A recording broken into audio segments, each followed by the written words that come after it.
Okay, so eto na po yung finished product natin. So ito yung isang palda na nagawa ko. Ito po yung kauna-unahang gawa ko. Actually, ngayon ko lang po ginawa ito, yung palda. Ngayong araw din po na to. So ngayon ko lang din po ginawa yung pangalawa ko. Ito yung kauna-unahang ginawa ko. Nagkamali pa ako kasi akala, sabi kasi ng nanay niya, ay 28 yung haba.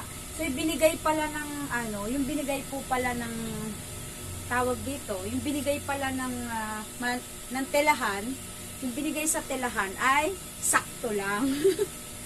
So, hindi pala pwede. 26 ang magiging haba niya. 26, 25, yun lang po talaga. So, 1.5 kasi ito. 1.5 yard sa palda po pala. O, ayan. Ito yung pang-elementary to. Pang-elementary.